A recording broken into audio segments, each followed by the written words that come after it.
সোনা তার বাবার বিয়ের জন্য খুবই উদ্যমী হয়ে ওঠে। সে নিজেই বিয়ের প্রস্তুতি নিতে শুরু করে এবং বিয়ের কার্ড নির্বাচন করে এবং বিয়ের ডেটও ঠিক করে ফেলে। সোনার এই আকাঙ্ক্ষা তার বাবার সুখের জন্য হলেও সে না বুঝে সবার অনুভূতির প্রতি অবজ্ঞা প্রকাশ করে। সোনা স্কুলে যায় এবং তার বন্ধু জয়কে জানায় যে তার বাবার বিয়ে হতে যাচ্ছে। এই খবর জানিয়ে সোনা তার বাবাকে বিয়ের সমর্থন করে। কিন্তু এই খবর শুনে রূপা খুবই ক্ষেপে যায়। রূপা বুঝতে পারে যে তার মা, যিনি এই পরিবারের অঙ্গ ছিলেন, তাদের সম্মান এবং অধিকার পুনরুদ্ধারের জন্য রূপাকেই এগিয়ে আসতে হবে। সে মনে করে যে সোনা যেভাবে তার বাবার বিয়ের জন্য তৎপর হয়ে উঠেছে তা যথার্থ নয়।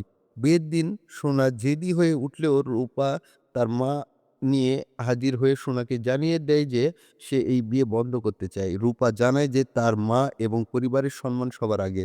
রূপা এর মধ্যে সোনাকে শক্তভাবে উপদেশ দেয় যাতে সে তার বাবার বিয়ের জন্য আর কিছু না করে। রূপা সোনাকে তার ভুল বুঝিয়ে দেয় এবং তাকে চড় মারে, যার মাধ্যমে সোনা বুঝতে পারে তার ভুল হয়েছে।